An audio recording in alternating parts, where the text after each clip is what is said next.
Good evening, everyone. Doctor हनीमैनियन जो हमारे गुरु हैं, आज उनका सेलिब्रेशन हम जेल की तरफ से कर रहे हैं। 2 सेलिब्रेशन हमने रखे हैं हनीमैनियन डे के लिए। एक तो डॉक्टर सोलंकी का टॉपिक है द क्रॉनिक डिजीज, दूसरा टॉपिक हमने रखा है homeopathic use in homeopathic treatment in cancers. तो वो हमारा कल को आएगा, वो भी मिस मत कीजिए। मॉर्निंग 10 बजे स्टार्ट होगा। तो आज का जो टॉपिक है डॉक्टर संजय के साथ थ्योरी ऑफ क्रॉनिक डिजीज, जो हमें एक्चुअली क्या है कि ऑर्गेनन को हम एक बार साइड कर देते हैं ना, जैसे ही हम क्लिनिक्स में आते हैं।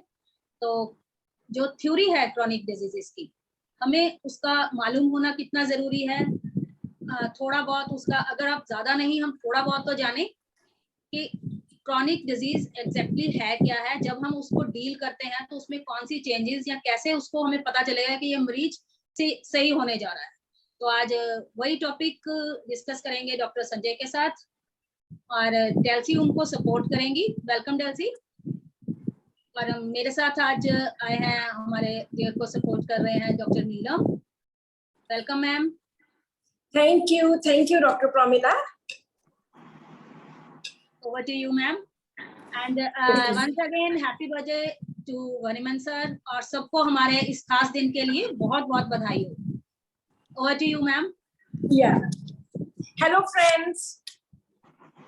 आज का दिन हमारे लिए बहुत ही भाग्य वाला दिन है, बहुत ही लकी डे है, क्योंकि आज हमारे होम्योपैथी के जन्मदाता doctor Samuel Christian Friedrich Hahnemann का जन्मदिन है। पूरे वर्ल्ड में इस डे को वर्ल्ड होम्योपैथिक डे के नाम से मनाया जाता है। We are very happy and very lucky that we are homeopaths. हम ह्यूमैनिटी की सेवा कर रहे हैं, हम दुनिया की सेवा कर रहे हैं एक ऐसे मेथड से जो जेंटल है, जो परमानेंट है, जो हीलिंग प्रोसेस है वो बहुत ही जेंटल है। सो हम लोग बहुत लकी हैं कि हम होम्योपैथ्स हैं, और जितनी भी दुनिया में होम्योपैथ्स हैं उन सबको बहुत बहुत मुबारकें आज के दिन की। हमारा डेयर जो ग्रुप है डॉक्टर प्रोमिला जिसकी ओनर है,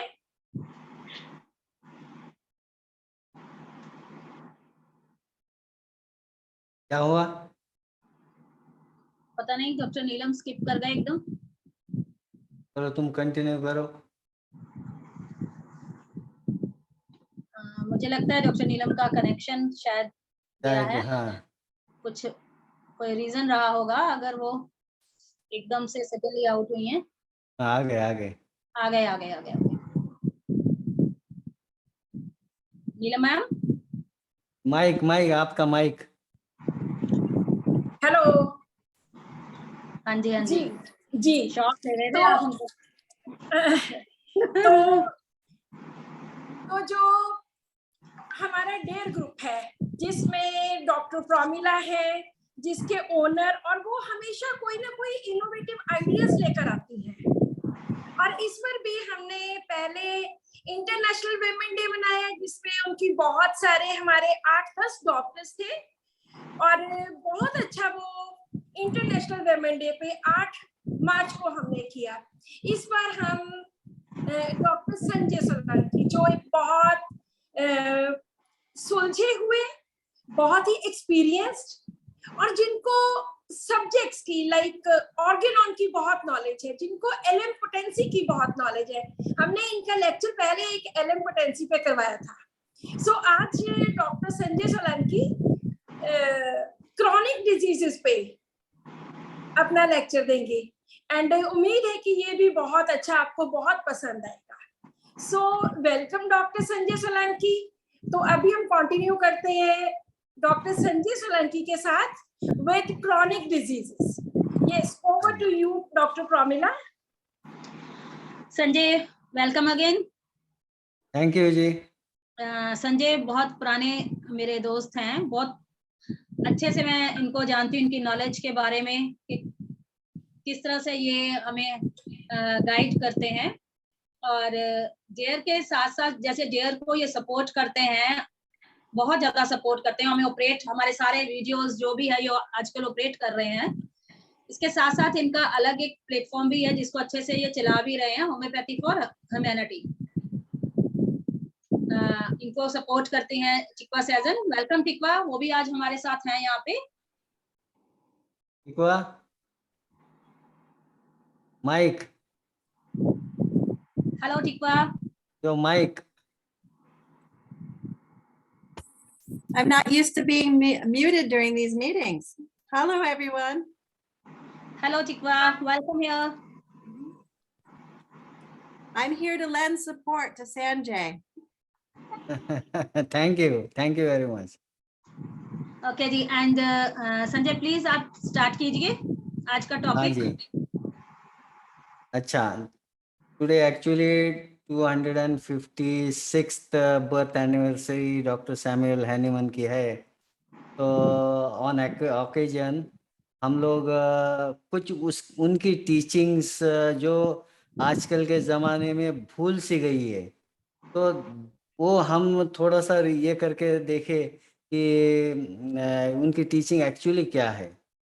एक्सपेशली हम लोग प्रिंसिपल्स की बात करते हैं कि होम्योपैथी के प्रिंसिपल्स है, क्रॉनिक डिसीज का प्रिंसिपल है, लेकिन जो क्रॉनिक डिसीज हैनीमन ने एक्चुअली टीच करी, वो chronic disease actually we are मतलब हम फॉलो करते हैं या नहीं, या हम समझे है प्रॉपर वे से या नहीं, ये बहुत मैटर करता है। और बहुत सारे आजकल हम तो इसको ही जैसे माइजम्स को समझते, सोरा सिफिलिस साइकोसिस, इनको ही एक्चुअली, लेकिन हो एक्चुअली सोरा सिफिलिस साइकोसिस ये क्रॉनिक डिसीज नहीं है। They are actually triggers, causes of chronic disease. हमने पढ़ा भी है कि ये these are causes of chronic disease, psora syphilis sycosis. लेकिन आजकल ऐसा एक भ्रम फैला है कि यही chronic disease, sorry psora syphilis sycosis ही क्रॉनिक डिसीज है। दूसरी बात मैं जो आज बोलूँगा, हो सकता है कि बहुत सारे लोगों में थोड़ा सा कंफ्यूजन हो कि सर क्या बोल रहे हैं, लेकिन ये वही है जो हानीमन की जो ये बुक है, ये बुक में सब कुछ लिखा है कि एक्चुअली क्रॉनिक डिसीज क्या है। कि मैं यहाँ पे सोरा सिफिलिस साइकोसिस के सिम्टम्स क्या है, वो क्या है, वो बोलने के बजाय एक्चुअली क्रॉनिक डिसीज का मीनिंग क्या है अकॉर्डिंग टू द हैनीमन, ये समझाने की कोशिश करूँगा। ओके, तो सबसे पहले हम लोग ये समझते हैं कि डिसीज जो है वो एक्चुअली बहुत, अभी बहुत सारे होम्योपैथ्स हमारे फ्रेंड्स बोलेंगे कि यार इसकी ज़रूरत क्या है, हमें तो साइन सिम्टम्स ही ट्रीट करने हैं, राइट। हम और जब एक्यूट के हो या क्रॉनिक हो, साइन सिम्टम्स ही ट्रीट लेने हैं, तो फिर इसकी ज़रूरत क्या है। तो ज़रूरत इसलिए होती है कि हमें एक जगह पे ब्लॉक आ जाएगा तो पता नहीं चलेगा कि यहाँ से कहाँ जाए। तो यहाँ पे उन्होंने कैटेगराइज किया है कि ये जो एंटी माइजमेटिक रेमेडीज बनाई हैं, वो वे तो हम जैसे बीच बीच में ट्रीटमेंट के कोर्स के हम लोग उसको यूज कर सके, कि ताकि पूरी तरह से वो लेयर बाय लेयर वो पील ऑफ हो जाए डिसीज, और हेल्दी स्टेट रिकवर हो जाए। ठीक है, तो सबसे पहली बात, साइन सिम्टम्स का अगर ऑर्गेनन में देखें तो साइन सिम्टम ही सब कुछ है, वही रिफ्लेक्ट करता है इंटरनल डिसीज। ये अपेरिज्म 71 में हमने बोला है हनीमन ने कि साइन सिम्टम्स ही इम्पोर्टेंट रहेंगे, बाकी कुछ नहीं है। और सबसे पहले हनीमन ने ये भी कहा है इसके बाद में कि यही साइन सिम्टम्स एक्यूट में कैसे रहेंगे, क्रॉनिक में कैसे रहेंगे। ठीक है, किसी के पास ये है? एक मिनट।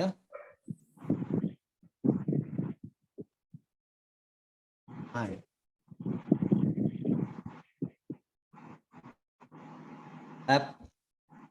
एपोरिज्म 72 है किसी के पास ओपन? एलसी सर एक सेकंड में ओपन करती खैर, नहीं तो मैं स्क्रीन शेयर करता हूँ, तुम देख लेना। हूँ। सर आप वैसे स्क्रीन ही शेयर कर दो, मैं वहीं से रीड आउट कर देती हाँ, There you go. हूँ। रीड करूँ सर, स्टार्ट करूँ? हाँ जी। Good evening, everybody. This is aphorism 72. With respect to the first point, the following will serve as a general preliminary view.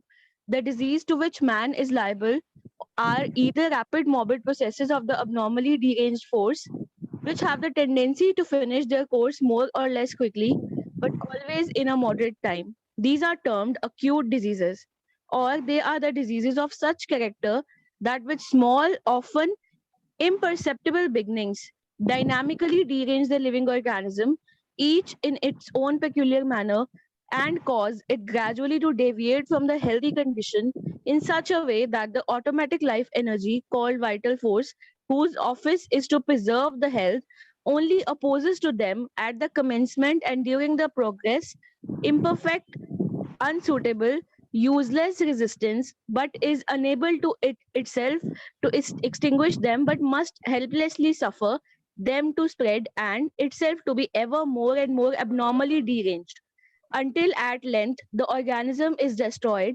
These are termed as chronic disease. They are caused by infection with a chronic miasm.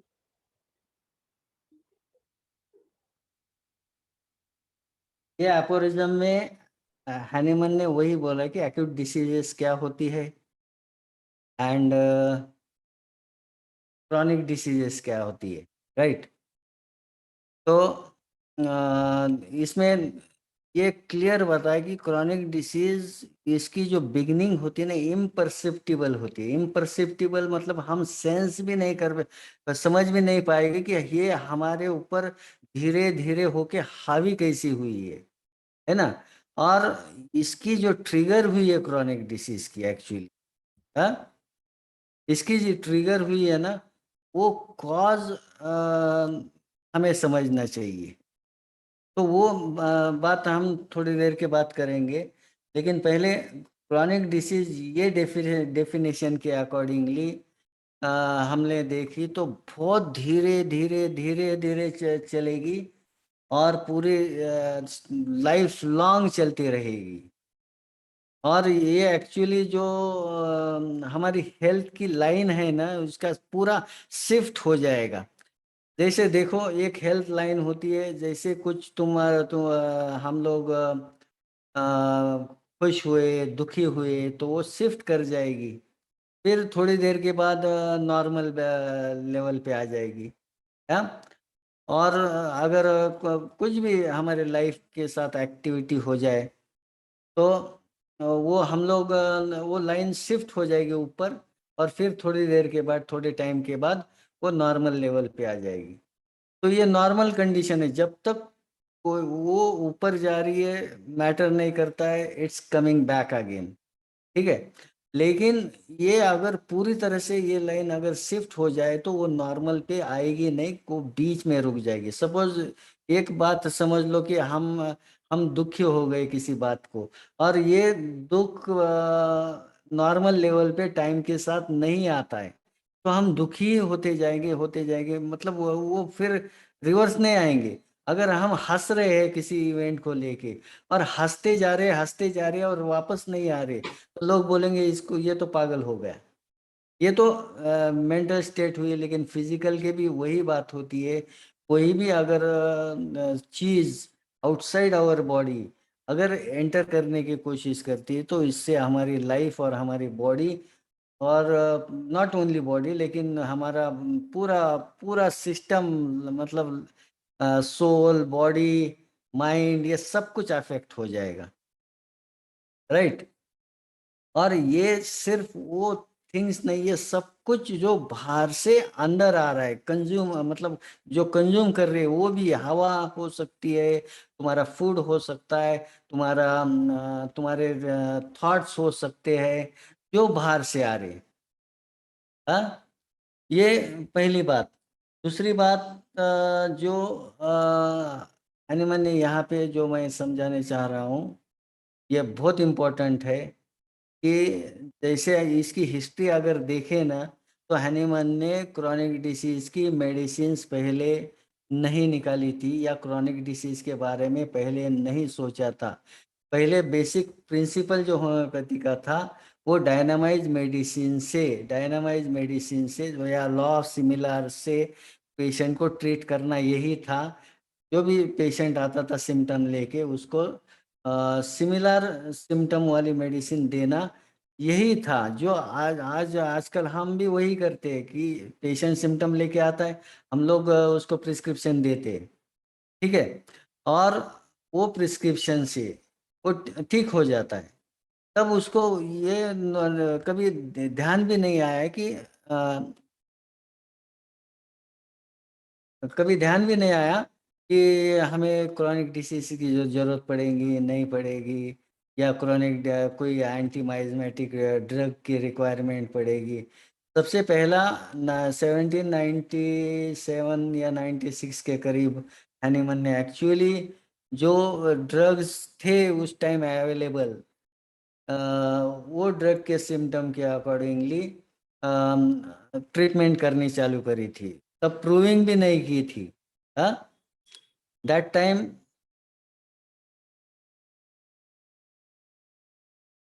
एक minute, एक कुछ तो बज रहा है मेरे कान के अंदर, ठीक है। हाँ, तो वो जो सबसे पहले उन्होंने देखा कि मेरे पास ड्रग के वो सिम्टम है, और मेरे पास जो पेशेंट सिम्टम देता है ना, वो मिसमैच हो रहे हैं। मुझे एग्जैक्ट सिम्टम्स नहीं मिल रहे प्रॉपर। इसके वजह से किसी का माइक चालू है क्या? सबको म्यूट कर देना एक बार।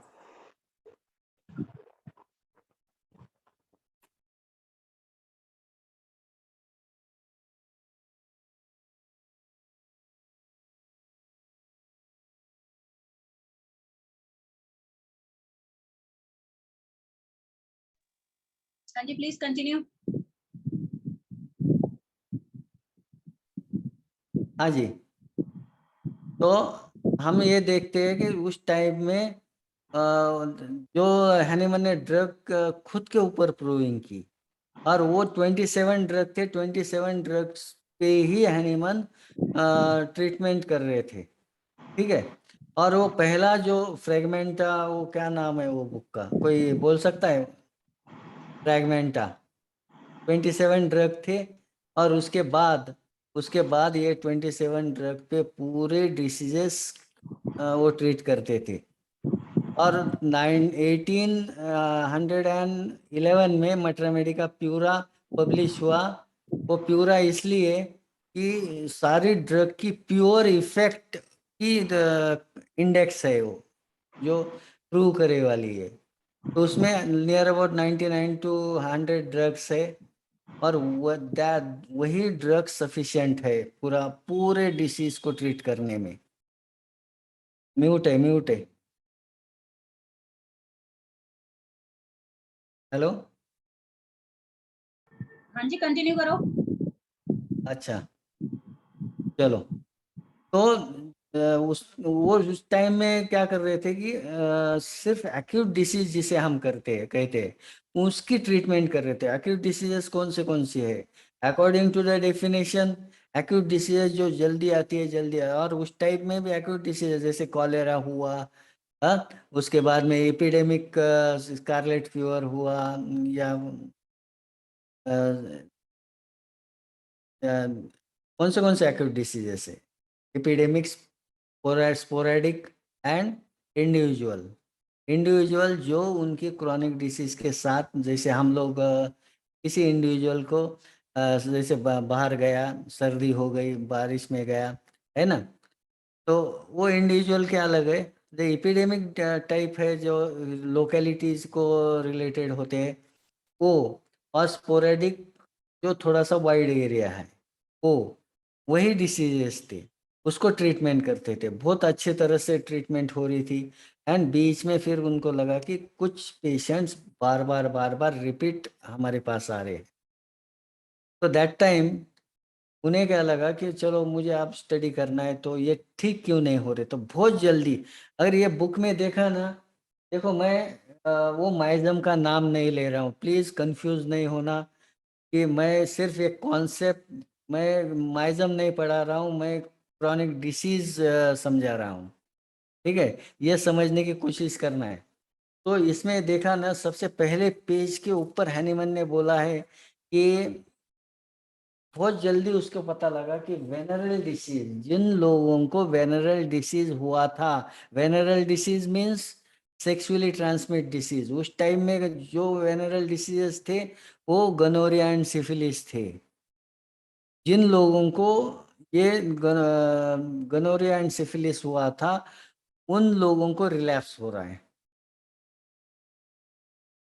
Right, thank you Delsey.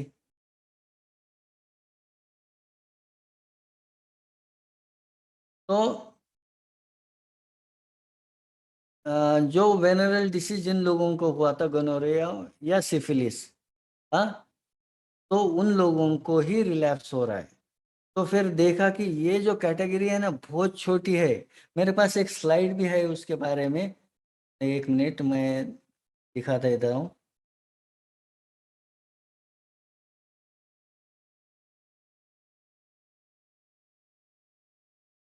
हाँ जी, कौन पढ़ेगा? डेल्सी, ये पढ़ लेना एक बार। हाँ? सर स्क्रीन शेयर कर दीजिए प्लीज। हाँ जी,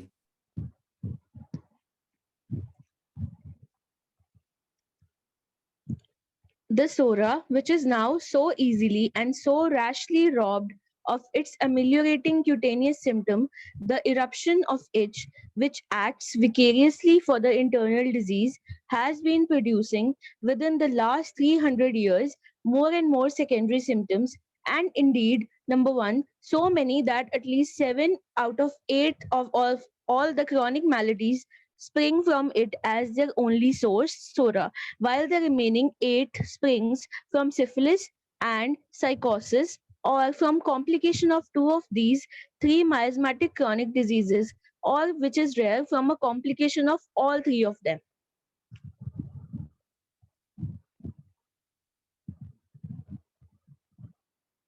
ठीक है। ये स्लाइड में हमने ये देखा है कि अभी हनीमन ने यहाँ पे लिखा कि जो वेनरल डिसीज थे वो तो है, लेकिन उनकी कैटेगरी आगे देखी, सपोज 100 केसेस है तो 100 में से ओनली 10 या 15 केसेस ही वेनरल डिसीज के थे। राइट, तो वो केसेस तो बाजू में निकाल ली। अभी वो ये 15% जो है वेनरल के, या फिर जो भी उसने कैटेगरी बाजू में निकाली है, ये स्लाइड में अगर तुमने देखा तो 7-8 पार्ट ये इसके थे, और सिर्फ एक ही हिस्सा, 8 में से एक ही हिस्सा था जो या तो सिफिलिस का था या तो साइकोसिस का था, साइकोसिस, सिफिलिस या गनोरिया, और या तो ये तीनों भी मिक्स थे या दोनों मिक्स थे, है ना। ये पूरे केसेस सिर्फ ये 15% में थे। ठीक है, बाकी बहुत बड़ा हिस्सा है, बहुत बड़ा हिस्सा है जिनको वेनरल डिसीज नहीं हुआ था फिर भी वो रिलैप्स होके आ रहे थे। ठीक है, पहले तो इन्होंने देखा कि एक वेनरल डिसीज की कैटेगरी है जिसमें एक वेनरल डिसीज होने वाले कुछ लोग थे, जिनमें दूसरा वेनरल डिसीज वाले कुछ लोग थे, जिनमें ये दोनों वेनरल डिसीज गनोरिया सिफिलिस हुए वाले थे, और जिसमें क्या बोला है कि ये दोनों के साथ में जो थर्ड कैटेगरी थी वो भी साथ में है, वो बहुत रेयर है बोलते। ठीक है, लेकिन ये पूरे वो 15 केसेस के अंदर ही है। फिर बहुत बड़ा हिस्सा बचता है, वो 85% वाला हिस्सा। उसमें अगर देखा जाए ना तो इनको तो वेनरल डिसीज हुआ ही नहीं है, सेक्सुअली ट्रांसमिट डिसीज हुआ ही नहीं है। तो वो स्टडी करना स्टार्ट किया। तो ये बुक में हैनीमन ने नियर अबाउट 97 केसेस खुद के और उनके कलीग के और दूसरे डॉक्टर्स के, होम्योपैथ्स के, एलोपैथ्स के, सबके केसेस की स्टडी की। हाँ, उनको क्या सिम्टम आए थे, उनकी फिलहाल प्रेजेंटेशन कैसी है, ये सारा रिकॉर्ड है। तो वो स्टडी करने के बाद में उनको पता चला कि वो सारे केसेस में हर एक को अलग अलग नाम के स्किन डिसीज हुए। किसी को टीनिया कैपिटिस हुआ है, किसी को स्कैबीज हुआ है, किसी को क्या बोलते हैं उसको, हर्पेस हुआ है, हर्पेस जोस्टर हुआ है। हाँ, तो अलग अलग अलग टाइप के वेरियस नेम, जैसे उन्होंने तो 100 केसेस तो इसमें दिए, लेकिन एक्चुअली तुमने उनकी लेसर राइटिंग पढ़ी हो तो वेर बहुत थाउजेंड्स ऑफ केसेस की स्टडी की है। कुछ स्पेकुलेटेड नहीं है। ये पूरा वर्क जो है ना हैनीमन का खुद का एक्सपीरियंस का वर्क है। ठीक है। तो उन्होंने क्या किया, वो स्टडी करने के बाद ये तो सारे अलग अलग है। यहाँ तो इसको एक ही डिसीज था गोनोरिया और एक ही डिसीज था सिफिलिस, तो ये कैटेगरी तो हो गई। लेकिन यहाँ पे मेरे तो हंड्रेड्स ऑफ डिसीज के नाम है अलग अलग। तो उन्होंने देखा कि क्या मैं क्या करूँ अब। तो उसने क्या किया, मुझे वो एक फैक्टर चाहिए, एक क्राइटेरिया चाहिए, ये सारे डिसीज को मुझे कॉमन देखने को मिले। तो उसने स्टडी करना चालू किया। अलग अलग नाम के डिसीजेस थे, सिम्टम्स लिए, सबके सबके सिम्टम टैली करना चालू किया, लेकिन कोई भी सिम्टम सब डिसीज में कॉमन उनको नहीं मिला एक्सेप्ट वन। और वो क्या था? ईच, खुजली। हाँ, तो वो खुजली एक ही फैक्टर था, ये सारे डिसीजेस में कॉमन थी। हाँ, और फिर उन्होंने बोला कि इसको मैं वो ईच डिसीज बोलूंगा, हाँ, विथ और विदाउट इरप्शन। वो इरप्शंस के साथ भी हो सकती है और इरप्शन के बिना भी हो सकती है। ठीक है। तो ये फैक्टर है। और ये कैटेगरी को, ये कौन सी कैटेगरी रहेंगी? ये तो देखो वेनरल कैटेगरी हुई जो 15% में है, जिनमें गनोरिया के केसेस है, सिफिलिस के केसेस है, गनोरिया सिफिलिस दोनों के केसेस है। ठीक है। और फिर बचे वाली ये 85% की कैटेगरी जो है ना, तो वो कैटेगरी में वेनरल डिसीज नहीं है। ठीक है। तो यहाँ पे कैटेगरी ये की बनी जिनको वेनरल डिसीज हुआ है, और दूसरी कैटेगरी बनी है जिनको वेनरल डिसीज नहीं हुआ है। ठीक है। एक वेनरल डिसीज और एक नॉन वेनरल डिसीज, ये दो कैटेगरी में पूरे मैनकाइंड के डिसीजेस डिवाइड किए हैं। और एक मजे की बात बोल देता हूँ, बहुत कंसेप्शन नाउअडेज हम फॉलो करते हैं। हम सोचते कि सारे डिसीजेस जो है वो क्रॉनिक डिसीज की कैटेगरी में आएंगे। हैनीमन ने वैसा नहीं बोला है। Not every disease cannot be miasmatic disease. क्यों? क्योंकि सारा डिसीज देखो, कुछ फैक्टर्स हो सकते हैं, कुछ हमें खुशी भी हो गई तो सिम्टम्स चेंज हो गए, दुख हुआ तो सिम्टम चेंज होने वाले, तुम लॉन्ग टर्म स्ट्रेस में रहो तो भी सिम्टम्स चेंज। ये तो वो कैटेगरी ही नहीं है। उन्होंने बोला कि माइजमेटिक डिसीज के अंदर तुम जिसको नाम दे रहे हो ना, ये सारी की सारी डिसीज नहीं है। पूरी क्रॉनिक डिसीज में ये माइजमेटिक डिसीज नहीं है। उसमें से सिर्फ एक हिस्सा क्रॉनिक डिसीज का है जो माइजमेटिक जिसको बोल सकते हैं, जो डिसीज एंटी माइजमेटिक रेमेडी को रिस्पॉन्ड करेगी। ठीक है। हेलो, तो मिला? हाँ जी, हाँ जी, बोलो बोलो, यही थी। अरे यार, कोई गायब मत हो जाओ, तो मुझे दिखता नहीं नहीं नहीं, ना, तो मैं गायब नहीं, मैं यहीं पे हूँ। चलो कोई बात नहीं। तो यहाँ पे मुझे कहने का मतलब क्या है कि सारे डिसीजेस जो क्रॉनिक डिसीजेस है ना, वो दो हिस्सों में दो हिस्सों में डिवाइड हुए। एक तो वेनरल हिस्सा, जिनको सेक्सुअली, जिनका ओरिजिन सेक्सुअली ट्रांसमिट डिसीज से है, और दूसरा नॉन वेनरल, जिनका ओरिजिन सेक्सुअली ट्रांसमिट डिसीजेस से नहीं है। तो हमारे पास कैटेगरी कितनी है? कितने केसेस वेनरल डिसीज के हमारे पास आते हैं? इमेजिन करो, अगर 100 केसेस एक दिन में हमारे पास आ गए, तो हमारे क्लिनिक में उसको सेक्सुअली ट्रांसमिट की ओरिजिन को लेके कितने केसेस है वो 100 में से? मैं अगर 100 केसेस अगर मेरे पूरे 2-3 दिन में अगर कैलकुलेट करूंगा, तो मुझे तो 3 दिन में एक भी केस नहीं मिलती है जिनका ओरिजिन सेक्सुअली ट्रांसमिट डिसीज से हुआ है। उस टाइम में तो 2 ही थे, वो छोड़ देना, आज के टाइम 10 है, लेकिन कैटेगरी तो सेक्सुअली ट्रांसमिट डिसीज की है। एक बात समझ लेना है, ठीक है? तो जो सबसे बड़ी कैटेगरी है ना, वो नॉन वेनरल की है, जो हर एक पैथ को फोकस करनी चाहिए। दूसरा मिसकंसेप्शन है कि हमारे कॉलेज में पढ़ाया जाता है कि ये जो सोरा, जो नॉन वेनरल कैटेगरी में है, और सिफिलिस गनोरिया वेनरल कैटेगरी में है, ठीक है? तो ये सोरा जो है फंक्शनल चेंज है, साइकोसिस जो है एक्युमुलेशन या ये है, और सिफिलिस जो है डिस्ट्रक्शन है, ठीक है?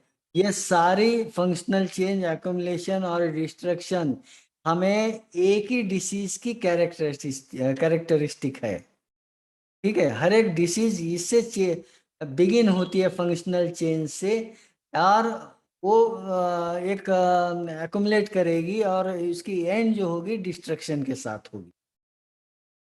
लेकिन ये जो क्रोनिक डिसीज के सोरा सिफिलिस साइकोसिस है, ये फेजेस ऑफ डिसीज नहीं है, ये they are causes of disease. ये वो उसको ट्रिगर करेंगे डिसीज को, और हर एक डिसीज में तुम्हें ये सारी चीजें मिलेंगी। सोरा के अंदर उतना ही डिस्ट्रक्शन मिलेगा जितना डिस्ट्रक्शन तुम्हें सिफिलिस के अंदर और साइकोसिस के अंदर मिलता है। एक्युमुलेशन, जो हार्डनिंग जो होती है, वो सारी चीजें हमें सोरा के अंदर भी उतनी स्ट्रांगली मिलती है। जितना स्ट्रांग सिफिलिस हम समझते आज के ज़माने में, उतना ही स्ट्रांग नॉन वेनरल सोरा भी है, उसको इग्नोर नहीं करना चाहिए। तो यही बात और एक स्लाइड में बताई गई है, जो मैं बोलना चाहूँगा। ये कौन सा है?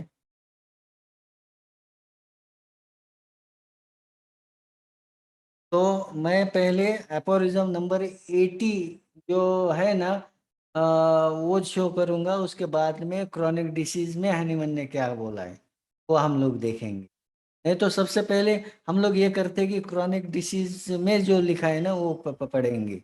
एक बार सिर्फ ये पढ़ना पढ़ना थोड़ा सा बोरिंग है, मुझे पता है, लेकिन पढ़े तो बिना तो हम लोग सीखेंगे नहीं। डेल्सी प्लीज ये एक बार स्लोली रीड करो, ठीक है? ओके सर, आप स्क्रीन शेयर करो।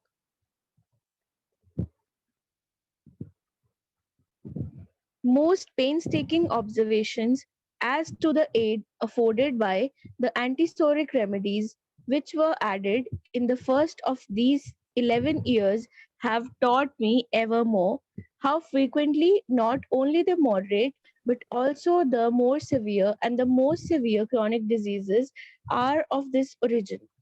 This हाँ, एक observation. Minute Okay. यहाँ पे देखो, इसने क्लियर कट लिखा है, ये मॉडरेट ही नहीं, सिंपल ही नहीं, मोर सीवियर एंड मोस्ट सीवियर भी वर्ड यूज किए हैनीमन ने। ये बहुत इंपॉर्टेंट है। पहले पैरा में जो लास्ट के वर्ड्स है वो प्लीज वो फिर से वापस उसकी फ्रीक्वेंट ने हाउ फ्रीक्वेंट से पढ़ लेना। How frequently not only the moderate but also the more severe and the most severe chronic diseases are of this origin. हाँ, आगे पढ़ना।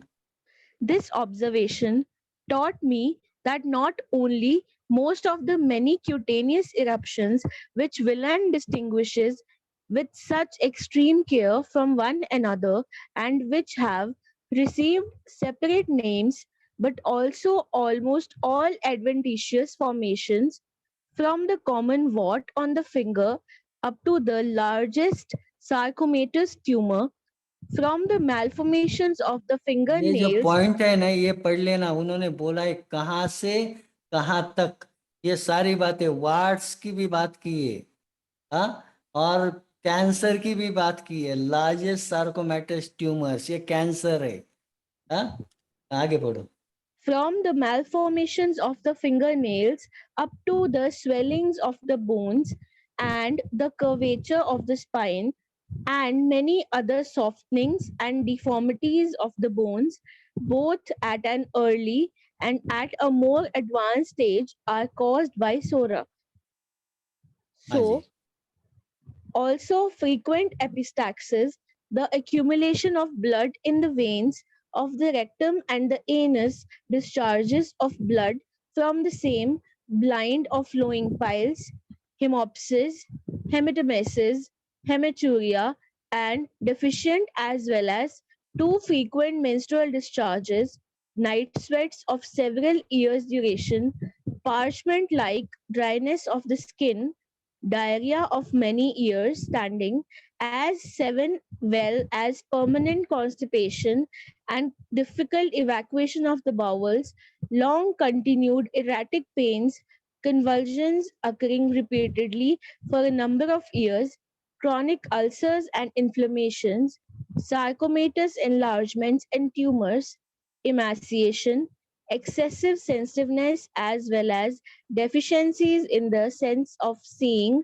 hearing, smelling, tasting, and feeling, excessive as well as extinguished sexual desire, diseases of the mind and of the soul, from imbecility up to ecstasy, from melancholy up to raging insanity, swoons and vertigo, the so called diseases of the heart, abdominal complaints, and all that is comprehended under hysteria and hypochondria. In short, thousands of tedious ailments of the humanity called by pathology with various names are, with few exceptions, true descendants of this many formed Sora alone. तो ये सारे names हम लोग देखे कि बहुत सारे symbols की एक इरप्शन से बिगिन होके ड्रेडफुल कैंसर तक सारे डिसीजेस हम नॉन वेनरल कॉज के ओरिजिन के अंदर देख सकते हैं। ये नेसेसरी नहीं कि कैंसर हुआ तो सिफिलिटिक हुआ या साइकोटिक हुआ। यहाँ वही बात इंपॉर्टेंट है, तुम्हें माइजम अगर ये वेनरल ओरिजिन से है या नॉन वेनरल ओरिजिन से है, मतलब सेक्सुअली ट्रांसमिट ओरिजिन से है विदाउट सेक्सुअली ट्रांसमिट ओरिजिन से है, ये मैटर करेगा। रेमेडी अकॉर्डिंगली क्लासिफाइड करी है। एंटीसोरिक रेमेडी अलग है, एंटी साइकोटिक रेमेडी अलग है, एंटी सिफिलिटिक रेमेडीज अलग है। एंड और बहुत एक मजे की बात है, ये बात ऐसी नहीं कि है ये कहाँ मतलब ये एक बार ही इन्फेक्शन होगा, एक बार ही इन्फेक्शन होगा, ये जरूरी नहीं है कि तुम्हें इन माइजम का या इन कॉजेस का इन्फेक्शन या वेनरल का या नॉन वेनरल का, हाँ, ये इन्फेक्शंस का इन्फेक्शन, कॉन्टेजन का इन्फेक्शन सॉरी, बार बार तुम्हें हो सकता है। ऐसा नहीं कि एक बार ये हुआ तो लाइफ में दोबारा नहीं होगा, लेकिन एक बार तुमको हो गया तो वो तुम्हारी जो लाइफ की जो हेल्थ लाइन है वो शिफ्ट करेगा। अकॉर्डिंगली तुम्हारी जो अंदर की डिसीज है वो सिम्टोमेटोलॉजी प्रोड्यूस करेगी, ठीक है। और फिर हेलो प्रमिला। यहीं पे हूँ। चलो चलो, कोई आया था तो उसके लिए करा था। हाँ बोलो। हाँ तो हिंदी नहीं निकलेगी फिर। अच्छा ठीक है। ठीक है। हाँ तो मैं कहाँ पे था, हाँ। तो ये इन्फेक्शन बार बार हो सकता है। तो अगर हम बार बार हो सकता है तो एक बहुत मजे की बात और मैं यहाँ पे बोलना चाहूंगा कि हानीमन ने क्लियरली कहा है, these are acquired infections. These are acquired infection, ये हेरिडिटिकल नहीं है। ये बहुत सारे राइटर्स ने, प्रेजेंट टीचर्स ने ये बोला है कि ये एक्वायर्ड, सॉरी, हेरिडिटिकली ट्रांसमिट होती है। ठीक है। लेकिन हैनीमन बोलता है कि ये एक्वायर्ड है, तुम्हें ये ही लाइफ टाइम में इन्फेक्ट करेंगे और वो तुम आगे के लाइफ में ट्रांसमिट नहीं कर पाओगे। ये क्यों नहीं कर पाओगे? मैं समझाऊंगा ये एक बात होने के बाद। लेकिन एक स्लाइड है, ये शो करूंगा मैं सबसे पहली, और ये समझाने की कोशिश करूंगा।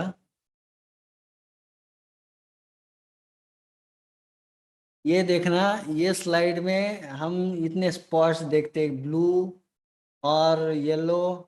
ठीक है, फिर ये ब्लू येलो जब मिक्स हो जाती है तो बीच में ग्रीन बना, और ये ग्रीन वाला जो है ना, ये सेपरेट से बाहर निकला है, ये ऑफस्प्रिंग है। ये एक्चुअली तुम्हारी कॉन्स्टिट्यूशनल हेल्थ है मदर की। सपोज ब्लू वाली, येलो वाली है कॉन्स्टिट्यूशनल हेल्थ फादर की, है ना। और जो ग्रीन वाला है ना, ये बच्चे की कॉन्स्टिट्यूशनल हेल्थ है। इससे आगे हम लोग नहीं जा सकते, तुम कितने भी कोशिश करो। इसकी बेसिक कॉन्स्टिट्यूशनल हेल्थ स्टेट है बॉडी की, उसके आगे नहीं जा सकते। तुम इसमें से ये ग्रीन में से ब्लू या येलो निकाल नहीं सकते हो। ठीक है। और ये इन्फेक्शन सबसे पहली बार कब होगा? जब बेबी बर्थ, कहाँ हो सकता है? बेबी का बर्थ से का जो टाइम होता है लेबर का, वहां से, फिर बेबी को हैंडलिंग करने से पहले मंथ में, फिर वहां से जब बेबी का एनकाउंटर होता है बाहर के एनवायरनमेंट में। ठीक है।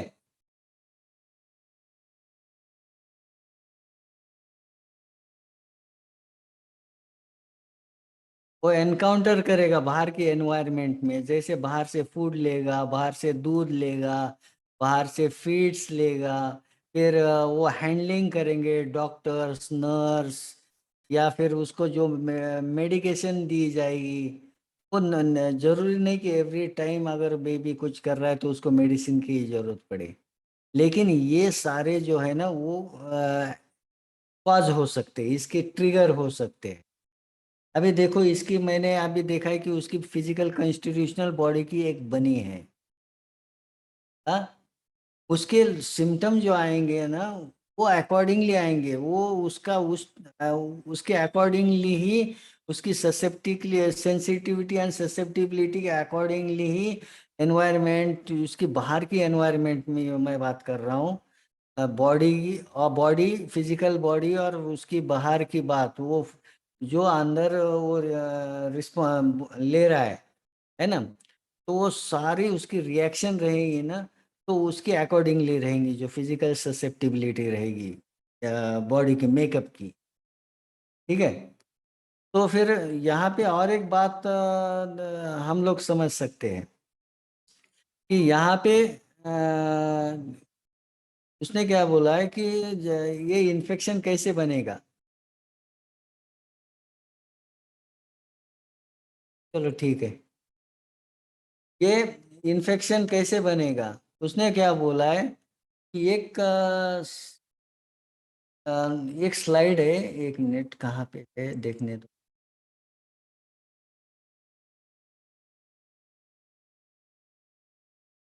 एक स्लाइड है मैं वो भी दिखाना चाहूँगा जो नॉन वेनरल और वेनरल डिसीज की इन्फेक्शन जो होती है उसके लिए ज़रूरत किस बात की है।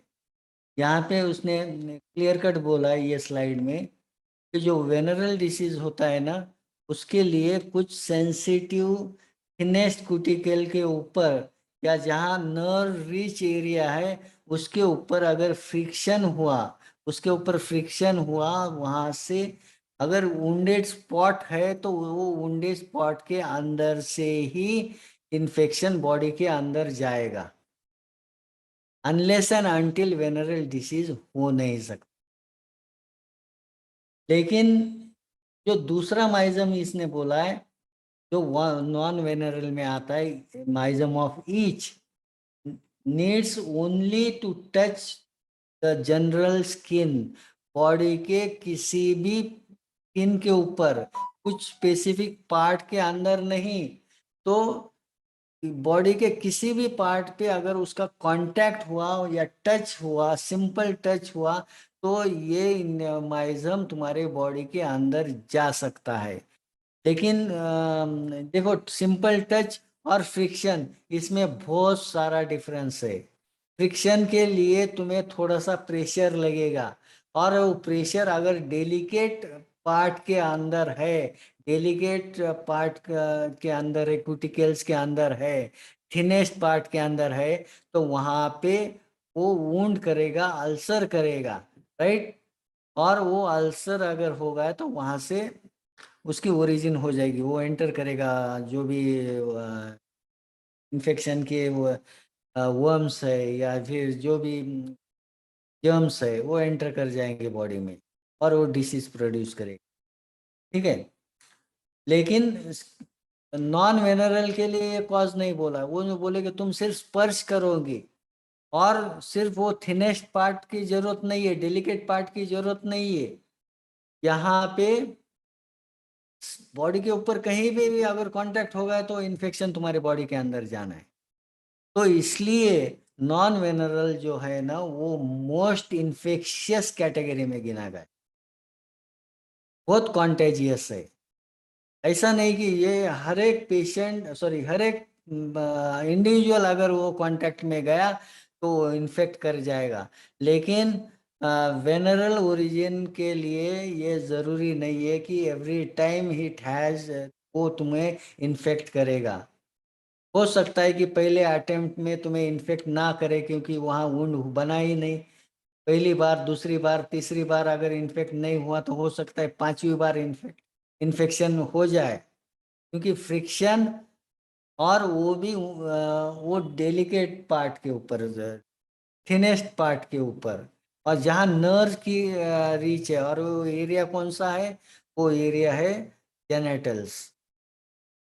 जेनेटल्स का बहुत थिन होता है, नर्व रिच होता है, ब्लड रिच होता है, और अगर उसके ऊपर कुछ वुंड बनता है तो वो वुंड के अंदर से ही वेनरल के जो ओरिजिन के जो बैक्टीरिया या वायरसेस जो भी है वहां से एंटर कर जाए, ठीक है। इसके बिना उसका एंटर होगा ही नहीं, उसकी जो इन्फेक्ट करने की एबिलिटी है नॉन वेनरल से बहुत बहुत कम है। नॉन वेनरल की इन्फेक्ट करने की एबिलिटी बहुत ज़्यादा है, ठीक है। एक बात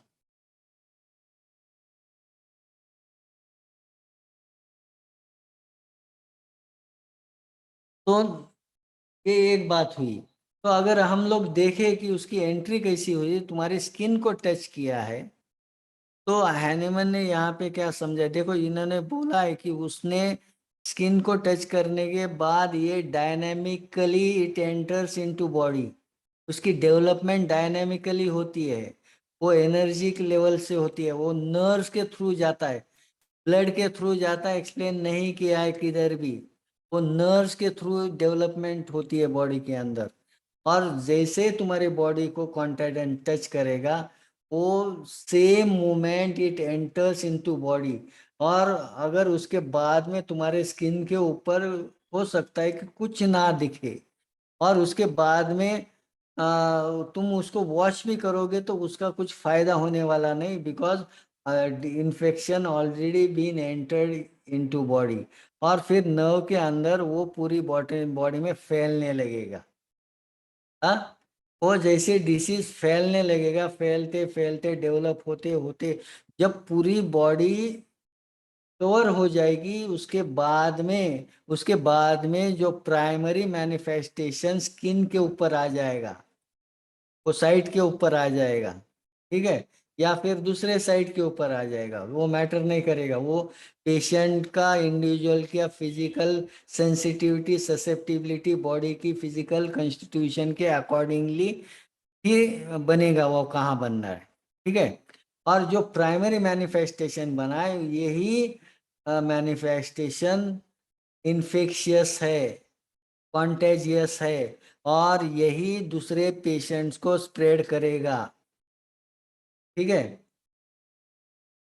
और ये जो अब स्किन के ऊपर प्राइमरी मैनिफेस्टेशन बनाए, ये प्राइमरी मैनिफेस्टेशन इंटरनल डिसीज अंदर पूरी डेवलप होने के बाद एक छोटा सा फुंसी या बॉयल तुम्हारे बॉडी के ऊपर बनी है, और यही तुम्हारी बॉडी का एक सेफ्टी वॉल है। सेफ्टी वॉल बोलते हैं ना, सेफ्टी वॉल, ये आउटलेट है एक सा तुम्हारे इंटरनल डिसीज का। किसी रीजन के लिए इसको अगर तुम मिटा देते हो तो इंटरनल डिसीज का आउटलेट बंद हो जाता है, डोर्स बंद हो जाते, एंड देन इंटरनल डिसीज अंदर जो है ना, वो उसको आउटलेट नहीं मिला है, तो वो outlet started finding outlet. External pressure वो बनाते रहेगा बॉडी के ऊपर, नॉक करते रहेगा बॉडी का अंदर से, नॉक करेगा मुझे कहाँ वीकनेस मिलती है ना, कहाँ वीकनेस मिलेगी वहां से वो अंदर की डिसीज बाहर आ जाए। नॉक करेगी 1 बार, 2 बार, 3 बार, 4 बार, ये नॉक कर रही है, और हर एक नॉक के साथ में वो पेशेंट को कुछ ना कुछ सिम्टम आने लगेंगे। हाँ, अभी ये सिम्टम्स क्या आएंगे? ये वो सिम्टम आएंगे उसकी बॉडी जिसके लिए ससेप्टिबल है, अकॉर्डिंग टू उसका फिजिकल मेकअप एंड उसकी सेंसिटिविटी, जो बॉडी की उसके जेनेटिक लेवल पे उसके मदर एंड फादर से मिली है, राइट। तो देन अभी क्या हो रहा है कि ये जो सिम्टम्स आ रहे हैं ना बार बार, देखो अब ये बैंग हुआ अंदर की तुम्हारा जो सेफ्टी वॉल बंद किया, प्राइमरी सिम्टम्स तुमने निकाल दिए, वो सप्रेस कर दिए, इंटरनल डिसीज तो निकला नहीं है, वो क्या करेगा फिर अंदर से पुश करेगा, बाहर निकलने की कोशिश करेगा, और जैसे बैंग कर रहा है तो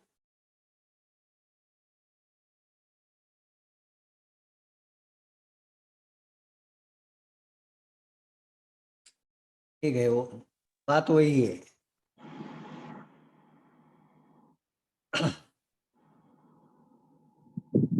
और एक समझ लेना कि ये बैंग कर रहा है, अभी ये जो सिम्टम्स आ रहे हैं ना, ये सिम्टम्स हर एक इंटरनल डिसीज क्या करेगा, उसको पुश करेगा, पुश करने के बाद क्या करेगा, बॉडी अकॉर्डिंगली जहाँ पे वीक है वहां पे कुछ ना कुछ सिम्टम देगी, फिर थोड़ी देर के बाद विदाउट एनी मेडिकेशन ये सिम्टम कम हो जाने। हाँ, यही सिम्टम होते हैं जिनको हम लैटेंट सोरा कहते हैं। संजय एक ये सवाल है। हाँ जी, उन्होंने ये बात से यही बोला है कि please explain hereditary relation of मियाज्म what may also seen in kids whether it was inherited और एक्वायर्ड। एक्वायर्ड है ना वो।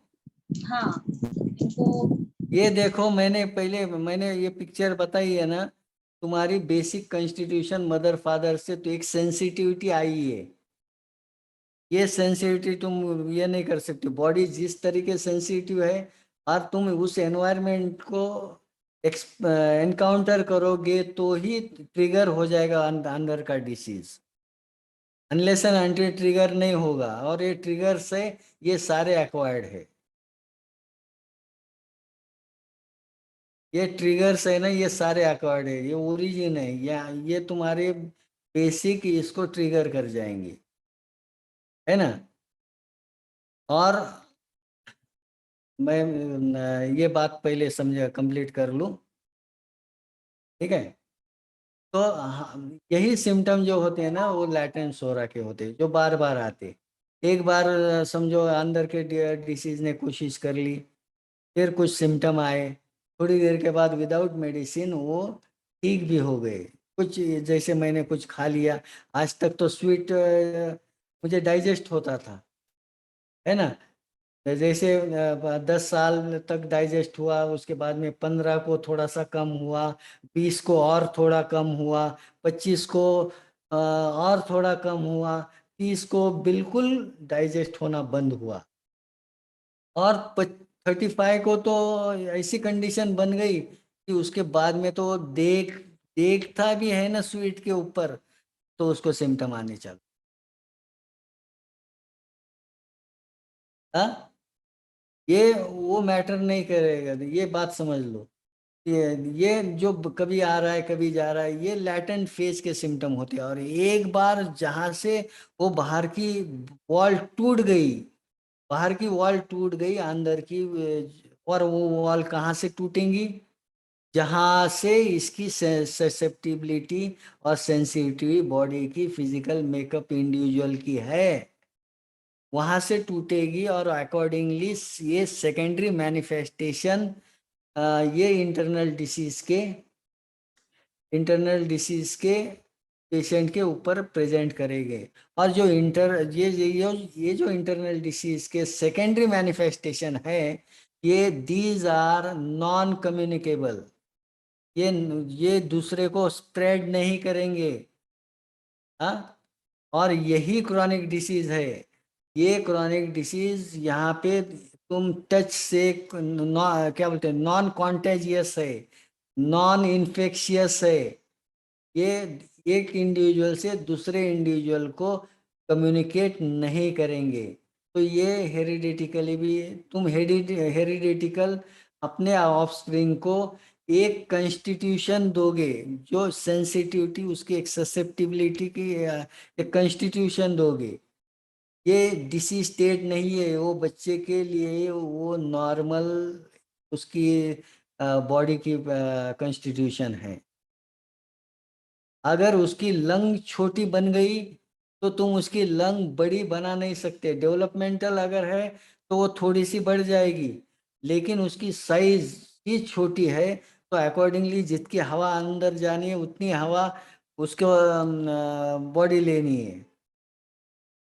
साइज जितनी बनी है उतनी ही अ, अगर वो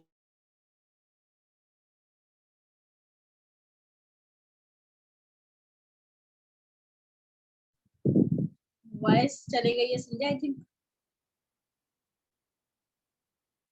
हेलो मैम संजय, नेटवर्क में प्रॉब्लम है।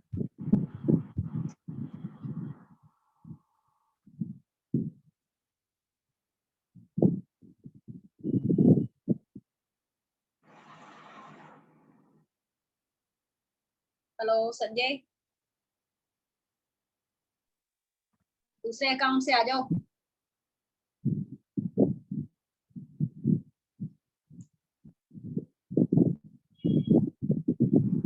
हेलो, मैम लीव हो गया उनका सर का। कोई नहीं, वो अपने आप ज्वाइन करेंगे दोबारा। आई थिंक कुछ नेटवर्क इशू होगा।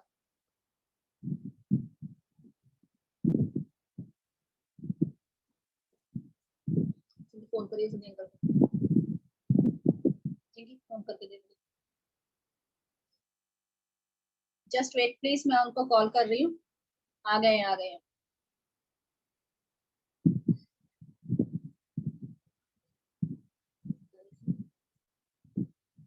संजय अनम्यूट करो खुद को और वीडियो भी। हेलो संजय। हेलो। हाँ जी हाँ जी, क्या हुआ? हाँ जी, दिख रहा हूँ।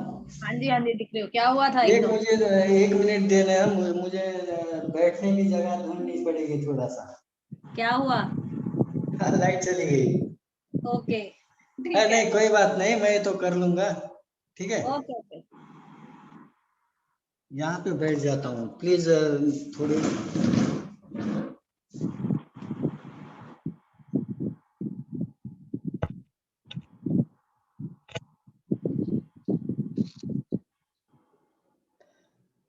हेलो, हाँ आवाज जी, आ हाँ रही है मेरी? हाँ जी, लिसनिंग जी।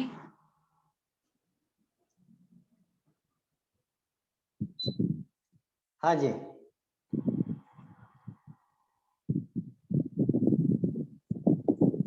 तो यहाँ पे हमने ये देखा है, कि यहाँ पे जो सेकेंडरी मैनिफेस्टेशंस होते हैं वो ट्रांसफर नहीं करेंगे, स्प्रेड नहीं हो जाएगा। ओके, जैसे प्राइमरी मैनिफेस्टेशन होते हैं वो स्प्रेड कर जाते हैं। ठीक है। ठीक है, हाँ जी, एक मिनट का मैं, हाँ जी। तो हमें ये भूलना नहीं चाहिए कि जो भी जो क्रॉनिक डिसीज है, क्रॉनिक डिसीज और उसके कॉजेस वो अलग मैटर है। जो सोरा, सिफिलिस, साइकोसिस, सोरा जो है वो नॉन वेनरल कैटेगरी में है, हैनीमन ने बोला है। और सिफिलिस और गनोरिया ये वेनरल कैटेगरी में बोले है। अकॉर्डिंगली मेडिसिन डिवाइड करिए कि तुम्हें ये मेडिसिन कब देनी है। और ये भी बात तो वो उतनी है कि ये पेशेंट्स को बार बार इन्फेक्ट करेगा लाइफ टाइम।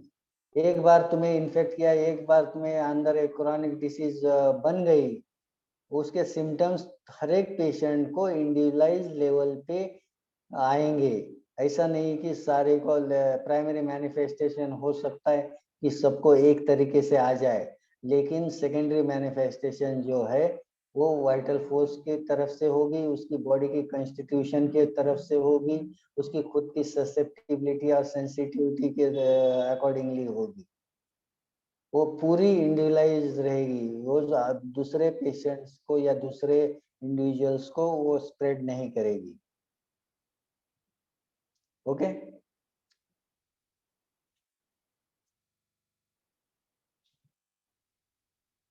कहाँ पे है? हाँ जी। और रही दूसरी बात, ये जो इन्फेक्शन है मैंने पहले बोला है कि ये बार बार होगा। ऐसा नहीं कि लाइफ में एक बार हुआ और उसके दोबारा नहीं होगा। और ऐसा नहीं कि तुम्हें एक बार इन्फेक्शन सोरा का हुआ है या नॉन वेनरल का हुआ है तो दोबारा नॉन वेनरल तुमको, सॉरी, वेनरल नहीं होगा।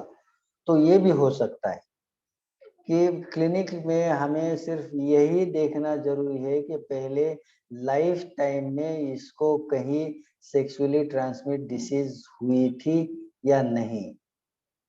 यही क्लासिफाई करेगी कि तुम्हारी कौन सी कैटेगरी की मेडिसिन पिक करनी चाहिए अगर कोई भी ब्लॉक तुमको किसी इंडिविजुअल में आता है।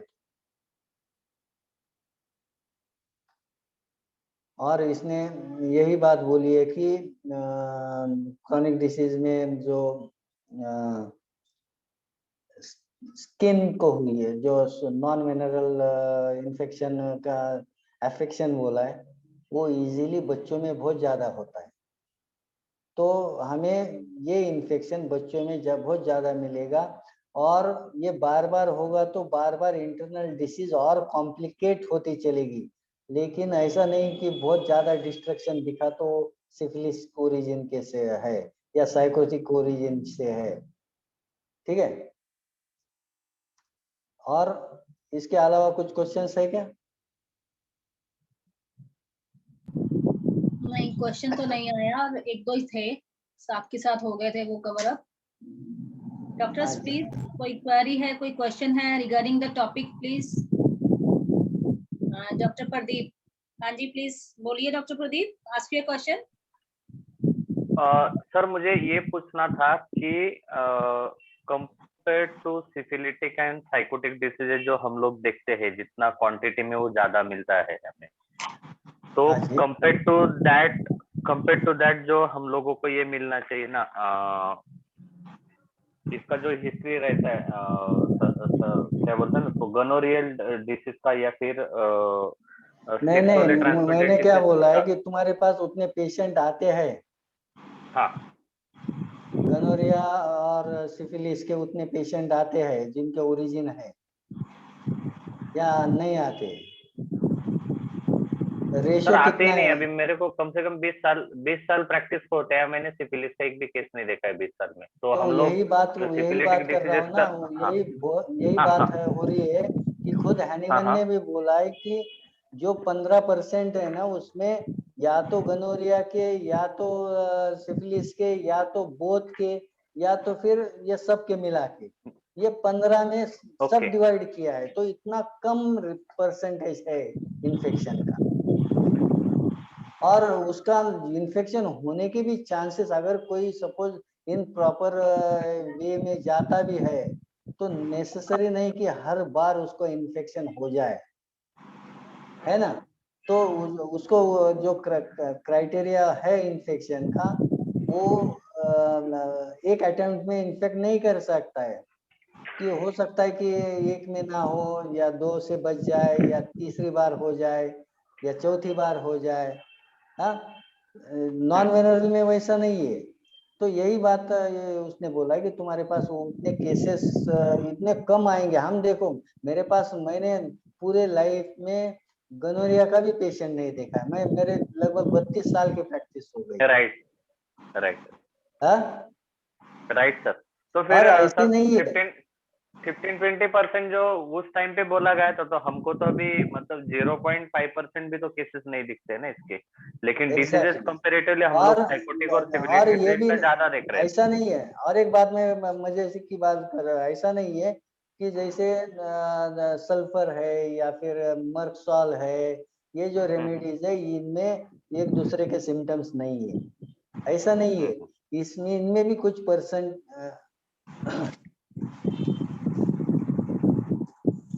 इनमें भी कुछ परसेंटेज में तुम्हें हर एक के जैसे नॉन वेनरल के सिम्टम्स मिल सकते हैं। जैसे ईचिंग है, ईचिंग तुम सब तो इसमें मिलेंगी, सोरा में ईचिंग मिलेगी, सिफिलिस में ईचिंग मिलेगी, या साइकोसिस में ईचिंग मिलेगी। लेकिन ये क्या बोलते हैं कि ईचिंग के लिए तुम अगर मर्कसॉल देते हो तो मर्कसॉल वो ईच कम करेगी लेकिन क्योर नहीं करेगी, लेकिन हाँ राइट सल्फर या ओके हिपरसल उसको क्योर कर देगी। Yes yes. तो ये मेन फैक्टर है समझने का। हम कौन सी रेमेडी सिलेक्ट करनी चाहिए, उसके कॉज। हाँ, कॉलेज में अगर किसी को याद है तो हमें बोला जाता था ट्रीट द कॉज, है ना। हाँ हाँ ट्रीटमेंट क्या बोलते हैं उसको, removal of treat the cause cause, not the disease. Removal of disease, ऐसा कुछ तो क्वेश्चन आता था मुझे, अभी तो याद नहीं आ रहा, तो बहुत साल हो गए, यस है ना। यस तो ये कॉज ट्रीट करना चाहिए। तो ये कॉज क्या है, तो तुम बोलोगे कि पहला मई में दो दूंगा, पहले तो ये इस पे मेडिसिन को तुम ये कॉज को सिम्टम को ही तुम्हें मेडिसिन ये देना पड़ेगा, ट्रीटमेंट करना पड़ेगा, ठीक है। तो 71 एपोरिज्म में वही बोला है कि तुम्हें जो प्रेजेंटिंग सिम्टम है उसको ट्रीट करना चाहिए। हाँ, और क्लोजेस्ट या मैक्सिमम जो सिमिलिमम बन जाए ना, वो उसको ट्रीट करेगी। हाँ, अगर उसने बोला है तुम्हारे पास पेशेंट है जिसको गनोरिया, सिफिलिस या कोई भी सेक्सुअली ट्रांसमिट डिसीज है, तो उस कैटेगरी में से रेमेडी तुम्हें प्रायोरिटी से पिक करनी चाहिए। ओके संजय हाँ एक, ठीक है संजय, क्वेश्चन एक और आया आपके लिए हाँ हाँ डॉक्टर रिधिमा का। Sir you showed us those circles. A child gets his constitution from his mother and father. That's हाँ true. Then how हाँ। the diseases the child gets acquired and not hereditary? Then what about diseases which are congenital or run in the families? ये देखो, एक बात मैं I एक बात बोलता हूँ। this point of diseases that they are not hereditary but acquired. Please elaborate. Thank you. ये देखो, मैंने सबसे पहली बार बोला है कि सारी क्रॉनिक डिसीज ये माइजमेटिक ओरिजिन से नहीं होती है। हाँ, इसने जो उसके क्लासिफिकेशन में बोला है ना क्रॉनिक डिसीजेस की, जब क्रॉनिक डिसीज की कैटेगरी हुई है, इसमें माइजमेटिक डिसीज की कैटेगरी बहुत छोटी है, इसके अलावा क्रॉनिक डिसीज की बहुत बड़ी कैटेगरी है जिसमें नॉन ऑक्यूपेशनल हजार्ड्स है।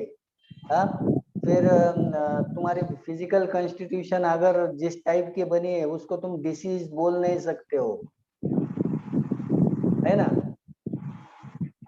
अगर मेरे सपोज एखादा कान में एखादा ऑर्गन बना ही नहीं है तो उसमें ऑर्गन तुम मेडिसिन देके ला नहीं सकते हो, है ना। तो जो सर्कल्स मैंने बताए ना वो इसलिए बताए कि जो तुम्हें कॉन्स्टिट्यूशन मिली है वो बॉडी तुम्हारी जिस टाइप की बनी है उस टाइप की जो ट्रिगर्स मिल रही है तुम्हारे बाहर से कॉजेस में, है ना, वो ट्रिगर्स में तुम्हारी बॉडी अकॉर्डिंगली रिएक्ट कर रही है। अगर तुम्हारी पेरेंट्स से एक कॉन्स्टिट्यूशन तुम्हारी बनी है और तुम उस एनवायरनमेंट में ही डेवलप कर जाते हो या तुम्हारे ये होती है तो तुम्हारी बॉडी उस टाइप का ही रिएक्शन दे देगी, रिस्पॉन्स दे देगी। इसको तुम डिसीज नहीं बोल सकते हो। डिसीज तो तब आएगी जो आज हम जिस डिसीज की बात कर रहे हैं वो डिसीज पूरी तरह से एक्वायर्ड। ओके, एक और क्वेश्चन आया संजय आपको। हाँ, डेल्सी दे रही है, in what category we will put the lifestyle diseases and mechanical injuries, how can we associate them with miasms? नहीं, वो नॉन माइजमेटिक है, बिल्कुल नॉन माइजमेटिक है। देखो लाइफस्टाइल डिसीजेस मैं एक्सरसाइज नहीं करता हूँ, मेरे पेट में गैस बनती है। हाँ, गैस तब तक बनेगी जब मैं आराम से बैठ रहा हूँ, खा रहा हूँ, पी रहा हूँ, एक्सरसाइज नहीं कर रहा हूँ, तब तक गैस बनेगी। मैंने एक्सरसाइज करना चालू किया, धीरे धीरे ये कम होता चलेगा। तुम उसमें से बाहर आते हो ना तो वो कम हो जाएगा। यही बात मैंने वो एफोरिज्म जो 72 के क्रॉनिक डिसीज की डेफिनेशन में इसलिए पढ़ाई थी, उसमें बोला है कि ये डिसीज एक बार चालू हुई फिर वो रिवर्स नहीं जाएगी, वो उसको जब तक मेडिसिन नहीं मिलेगी पूरी लाइफ चलती जाएगी, या तो उसको लाइफ को खत्म कर देगी या लाइफ के साथ खत्म हो जाएगी। ठीक है, ओके जी। प्रदीप। सर इसी को रिलेटेड मेरा अगला सवाल है कि लाइफस्टाइल डिसऑर्डर का अगर हम लोग ये नहीं मानेंगे कि वो नॉन माइजमेटिक है, ये अगर हम लोग मानते हैं अभी, तो फिर लाइफस्टाइल डिसऑर्डर की वजह से अगर किसी को डायबिटीज है या फिर किसी को हार्ट डिसीज हुआ है, कोरोनरी नहीं, ये जो लेबल्स है ना प्रदीप, एक बात समझ लेना कि ये जो लेबल्स है ना कि ये लाइफस्टाइल जैसे डायबिटीज है या ये एक्चुअली लाइफस्टाइल के लिए हुआ नहीं है, तुम्हारी बॉडी कॉन्स्टिट्यूशन के लिए हुआ है ना। देखो तुम कितना भी एक्सरसाइज करो, तुम्हारी बॉडी उस टाइप की बनी है ना, तो तुम्हें वो होना है तो होना है, आज होना है नहीं तो कल होना है तो होना है। राइट। हाँ, ओके, तो हम लोगों को ये बात मतलब अभी पक्की ध्यान में ये रखनी तो है हमने कि हाँ लाइफस्टाइल डिसीज के लिए भी हमारा बॉडी पहले कारणीभूत होता है, बॉडी रिस्पॉन्सिबल होता है। नहीं, तुम्हारी बॉडी एक्चुअली वो ये अलग से है, मैं कैसे बोलूँ क्या, सपोज तो एक एनवायरनमेंट के वजह से तुम बीमार हो, हाँ, अगर तुम वो एनवायरनमेंट चेंज कर देते हो ना तो वो ठीक हो जाता है। एक बात, हाँ, डायबिटीज इस टाइप का डिसीज नहीं है। डायबिटीज को क्या करा है, तुमको एक कॉन्स्टिट्यूशन मिला है, हाँ, तुम्हारे पेरेंट्स से, वो कॉन्स्टिट्यूशन को लेके तुम आगे चलते हो ना, अगर तुम उसको कुछ दिन प्रिवेंट कर सकते हो लेकिन उसको रोक नहीं सकते हो, तुम्हें लाइफ में कभी ना कभी तो वो आना ही है, तुम कितना भी एक्सरसाइज करो, कुछ भी करो, है ना। इसको लाइफस्टाइल डिसीज नहीं बोल सकते हो तुम। ठीक है, तुमने नहीं किया, थोड़ा जल्दी आ जाएगा, हाँ, लेकिन तुमने किया तो भी तुम्हें लाइफ में कभी ना किसी मोड पे आना ही है उसको, तुम्हारी बॉडी उस टाइप की बनी है। मैं लाइफस्टाइल की डिसीज कैसे बोलता हूँ कि सपोज मैं स्मोकिंग करता हूँ तो मुझे स्मोकिंग के लंग डिसीज होने वाला है। बराबर। स्मोकिंग की वजह से मेरे दूसरा कुछ होने वाला नहीं है, जैसा मुझे सर्वाइकल स्पॉन्डिलोसिस है या फिर मेरे नी जॉइंट्स में पेन, ये होने वाले नहीं है, वो सिस्टम को लेके ही होगा। मैंने स्मोकिंग छोड़ दिया, उसके लिए मुझे खांसी होती थी, वो ठीक है कुछ दिन चलेगी, उसके बाद में कम हो जाएगा। वो तुम्हारी स्मोकिंग की हैबिट अगर हो सकता है जगह 15 इयर्स 25 इयर्स 30 इयर्स की है, तुमने छोड़ दी, 5 साल के अंदर तुम्हारी बॉडी वो रिकवर कर जाएगी। हाँ ठीक है, 5 साल 10 साल के अंदर वो रिकवर कर जाएगी। जो बॉडी खुद को खुद रिकवर करेगी ना, उसको ही तुम लाइफस्टाइल के ये बोल सकते हो। अगर वो रिकवर नहीं कर रही है तो वही कैटेगरी हमारी इस कैटेगरी में आ जाएगी, क्रॉनिक डिसीज। ये तुम कुछ भी करो, ये वापस रिवर्स नहीं आ रही है, ये कंप्लीट डेवलप होती ही चली, तुम्हारी लाइफ के साथ खत्म हो जाएगी। ओके संजय, नेक्स्ट क्वेश्चन आया डेल्सी का। हाँ Sir, there are some systems who claim that they grow the missing organs or senses in patients with homeopathy, and they have shown proofs too. Is that particularly possible? ये देखो, एक तो तुम्हारी body कैसे develop कर रही है, हाँ ये डेवलपमेंटल इश्यूज जो है ना, देखो या तो 9 मंथ्स के अंदर कुछ बेबी डेवलप होगा, या तो वो बेबी 10 महीने के अंदर डेवलप होगा। तो कुछ डेवलपमेंट्स बर्थ के बाद भी चलती जाएगी, है ना। हम जिसको डिलेड भी बोलते हैं, डिलेड माइलस्टोन के अंदर है, हमें दिख जाती है। किसी के हार्ट की डेवलपमेंट स्लो हो जाती है, किसी के ब्रेन की डेवलपमेंट स्लो हो जाती है, बर्थ के बाद भी वो चलती रहती है। कुछ डॉक्टर बोलते हैं कि चलो 5 साल के बाद 10 साल के बाद उसका नॉर्मल हो जाएगा, इसकी डेवलपमेंट स्लो है ना। और ऐसा जरूरी नहीं कि ये लेकिन ये हो सकता है कि ये बेबी भी बाद में, बर्थ के बाद में इन्फेक्ट हो सकता है। सर जैसे पीडीए होता है, पेटेंट डक्टस आर्टेरियोसिस, या फिर जैसे हियरिंग मिसिंग होती है, तो मैंने मतलब I have attended some camps and मैंने उनकी प्रोग्रेस भी देखी है, एंड वो हो जाता है, पता नहीं आई डोंट नो हाउ, नहीं बट मैं इट हो वर्क्स। जाएगा ना, ये बात नहीं कर रहा हूँ मैं, नहीं होगा, है ना, हो जाएगा। ऐसा नहीं कि जैसे सर मे बी वो लेटेंट स्टेट में पड़ी होती है जो उनकी सेंसेस होती नहीं, है। ये डिसीज नहीं बोल सकते ना, उसकी डेवलपमेंट प्रोसेस में है, उसकी कंप्लीट नहीं हुई है। और हो सकता है, देखो डक्टस आर्टेरियोसिस जैसे, नहीं तो फिर उसको एक और टर्म है बायलैटरल्स बोलते हैं हम लोग। हाँ बायलैटरल्स मतलब मेन ट्रंक जो रहता है उसके साथ में दूसरे भी बायलैटरल चैनल्स होते हैं, जो बहुत सारे बेबीज में देखने को मिलते हैं। अगर किसी ब्लॉक हो गई तो हमारी बॉडी को एबिलिटी होती है कि वो डेवलप करे, ठीक है। और इसको माइजमेटिक डिसीज नहीं बोलेंगे, यही बात है, यही बात बोलना है। सर एक ना मतलब क्वेश्चन है, अभी जैसे होमोसेक्सुअलिटी को नॉर्मलाइज किया जा रहा है, तो मैंने होम्योपैथी के काफी सारे आर्टिकल्स में ये पढ़ा है दैट इट इज सिफिलिटिक और ये परवर्टेड सेक्सुअल नेचर होता है and this is not normal. Psychotic है वो, तो सर मतलब इट इज नॉट नॉर्मल और इज इट नॉर्मल? अभी जैसे नॉर्मलाइज किया जा रहा है, लोग इसको मेंटल डिजीज नहीं मानते। नहीं वो मानना या ना मानना, देखो हमारा जो बर्थ हुआ है वो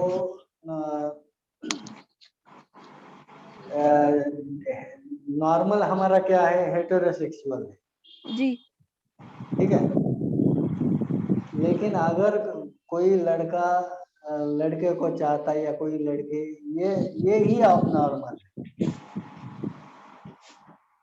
मींस हम इसको अब नॉर्मल ही कंसीव करते हैं ना इस नॉर्मली चीज को। कंसिडर, हाँ वो एबनॉर्मल कंसिडर तो सर मतलब we can treat this mentally, अगर हम सिम्टम्स लें तो हम इसको नॉर्मल कर सकते हैं, हेटेरोसेक्सुअल में चेंज कर सकते हैं? वो तो हो जाएगा ना, नहीं वो तो हो जाएगा, मतलब अगर वो कितना जब डेफ तक डेफ जब तक पेशेंट ना चाहे तब तक नहीं होता बेटा। हाँ जी मैम, जैसे मैं वो कितना ऐसे डीप पेशेंट देखे डीप हैं, है।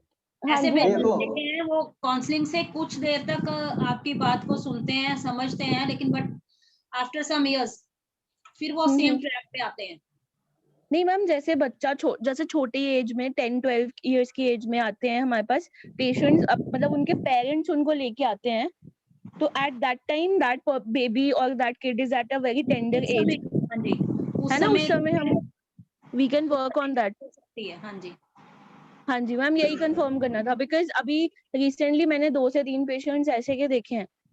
हाँ जी, उस समय नहीं, बच्चे छोटे आते हैं, बच्चों पूरी में हेल्प हो छोटे जाती है। बच्चों में अगर वो या लगन है तो वो तुम ट्रीट कर सकते हो, क्योंकि वो अभी इतना इतना उस प्रोसेस में नहीं जा गए होते ना, तो वहां पे उनको गाइड किया जा सकता है, हाँ पेरेंट्स जी को गाइड कर देते हैं, वो एक जो एटमॉस्फेयर है वो वैसा क्रिएट करा जाता है ना घर पे, तो वहां पे कुछ इम्प्रूवमेंट के चांसेस ज्यादा होते हैं। पर जब वो अपने प्रोसेस में आ जाते हैं होमोसेक्सुअलिटी के, फिर उसके बाद थोड़ा टफ हो जाता है, जब तक वो मरीज ना चाहे। प्रमिला रिकॉर्डिंग चालू है ना? हाँ जी, रिकॉर्डिंग चालू है जी। चलो चलो कोई बात नहीं, एनी तुम अदर क्वेश्चन? खत्म हुआ अगर मतलब जो मेन पार्ट है ना, यहाँ तक, नहीं तो बहुत लंबा चलेगा और 2 घंटे लगेंगे। Any other question please come forward. कोई सवाल नहीं आ रहा संजय अब तो? चलो मैम, एक एंड कर क्वेश्चन देंगे है फिर। छोटा सा।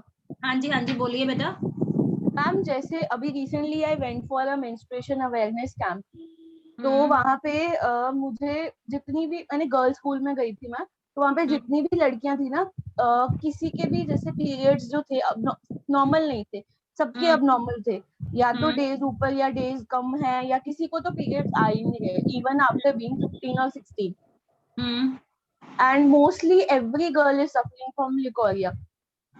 ओके, तो आपका मैम सवाल क्या है कि उनको इस किस चीज में तरह ये तरीके है से कि मैम ये तो फिर ऐसे तो कोई भी नॉर्मल नहीं है, तो हाउ ये हम कैसे इस चीज को परसीव कैसे करेंगे?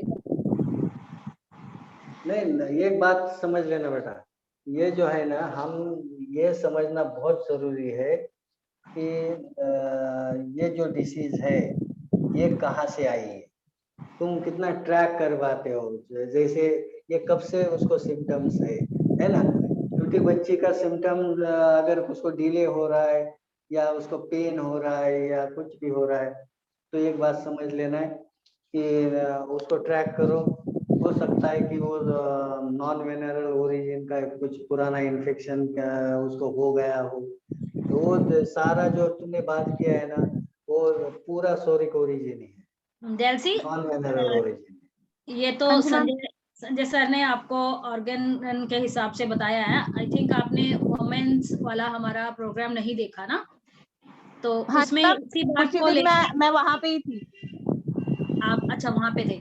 हाँ जी सेम थिंग, हमने इस पॉइंट को बहुत अच्छे से डिस्क्राइब किया था कि जो आजकल की बच्चियों को ये इश्यूज आ रहे हैं, वो इश्यूज क्यों आ रहे हैं, क्योंकि हमने बच्चों का प्रोसेस बना दिया, उनको ग्रो कर रहे हैं लाइक अ बॉय, हम गर्ल को गर्ल की तरह ग्रो ही नहीं होने दे रहे ना, दैट्स ट्रू मैम, बिल्कुल सही बात। उस वजह से उनको कुछ इश्यूज आ रहे हैं। दूसरा ये है कि जब बच्चों को लेट होते हैं तो पेरेंट्स उनका इलाज भी नहीं करा रहे हैं, देखते भी नहीं है, उनका चेकअप भी नहीं करवा रहे हैं, जबकि आजकल मीनार की काफी जल्दी होने लग गई है। हाँ जी और मैम, जैसे भी जब प्रिकॉशियस पुबर्टी ना। बच्चे जब मीनार की जिनको जल्दी हो रही है, उनका 1-1.5 साल तक प्रोसेस वैसे ही टफ रहता है, हाँ मतलब जी सेटल होते होते उनको टाइम लगता है। दूसरा ये आपका था कि किसी का 10 दिन पहले 10 दिन बाद, वो हमारा इंडिविजुअलिटी है, हमारी हेरिडिटी भी है। अगर तुम उनके मदर्स, उनकी बुआ किसी साइड से पूछोगी तो आई थिंक तुम्हें मिल ही जाएगा उसका आंसर कि किसी का प्रोसेस हम देखते भी हैं कि 28 डेज का एवरेज नहीं होता है, किसी का 25 दिन का, किसी का 40 डेज का है। Ma'am, can stress also be the trigger, because almost जितने भी बच्चे थे सब किसी न किसी स्ट्रेस में है। हाँ, बच्चों का स्ट्रेस लेवल थोड़ा डिफरेंट होता है। एक तो सोशल मीडिया बहुत स्ट्रेस देता है बच्चों को ना, तो वहां पे घुसे रहते हैं, और एक उनको जो उनका फीड बैंक होता है ना नॉलेज का, वो उनके पेरेंट्स और टीचर्स की तरफ से कम है, सोशल मीडिया की तरफ से ज्यादा है। तो वहां बच्चों को काउंसलिंग ही करनी पड़ेगी, उनके पेरेंट्स और टीचर्स को गाइड करना पड़ेगा, ताकि वो सोशल मीडिया से थोड़ा सा कट आउट करें, अपने पेरेंट्स और अपने टीचर्स के साथ जुड़ें। मैम, और फॉल्स इंफॉर्मेशन इंटरनेट पे बहुत सर्कुलेट होती है। वो रॉन्ग साइड है। हाँ जी। चलो, थैंक यू एक sir, thank you ma'am. Pradeep का है, we are getting daily extra hormones via milk. सही बात है, सही बात है, हाँ जी प्रदीप, सही ये भी बात है। एक रीजन है। Yes madam. हार्मोन्स है, बहुत सारे तुम्हारे ये फिजिकल चेंज एक्टिविटी हुआ भी है। नहीं है, वो भी एक रीजन है। हमारे टाइम पे तो हम खेलते ही बहुत थे, उछल कूद बहुत होती थी, आजकल बच्चों की फिजिकल एक्टिविटी नहीं है। चलिए हम टॉपिक से डाइवर्ट होते जा रहे हैं, back to the topic. Any question?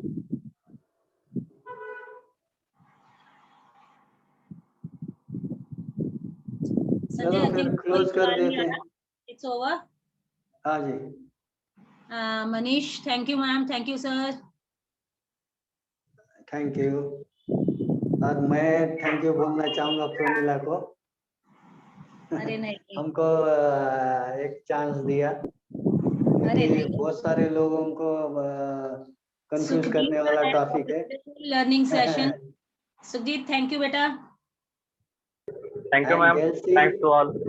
Elsie is special thanks to you also for helping me little bit. आलम की तरफ से भी थैंक यू आया, काफी जन थैंक यू बोल रहे हैं। थैंक यू एवरीवन जो लोग आए हैं, जिन्होंने आज अटेंड किया है। ये सेशन हमारा लाइव रहेगा एफबी पर भी, और मेरे क्लिनिक की साइट पर भी। Ranjana is also saying wonderful session, thank you. Ridhima, thank you बेटा। और जितने लोग अभी मुझे कुछ भी नहीं दिख रहा है एक्चुअली, मैं सेशन ऑफ भी नहीं कर सकता हूँ, वहां से तुमको करना पड़ेगा। हाँ श्योर श्योर। मैं ऑडियंस को फिर भी बताऊंगी कि कल मॉर्निंग 10 o'clock हमारा दूसरा सेशन होगा डॉक्टर रविंदर पोछट के साथ, कैंसर के ऊपर। होम्योपैथी को हम कैसे लेते हैं, कैसे यूज करते हैं कैंसर के ट्रीटमेंट के लिए, तो इसको स्किप मत कीजिए, प्लीज अटेंड करना। Thank you once again Sanjay, and thank you everyone. Link आपको मिल जाएगा, आपको मेरी वॉल पे मिल जाएगा, मेरी एफबी पे मिल जाएगा। कल के सेशन का लिंक एफबी पर मेरे मिल जाएगा, मेरे व्हाट्सएप स्टेटस में मिल जाएगा, आप मुझे पर्सनली कॉल करके भी ले सकते हैं। Thank you everyone, bye bye.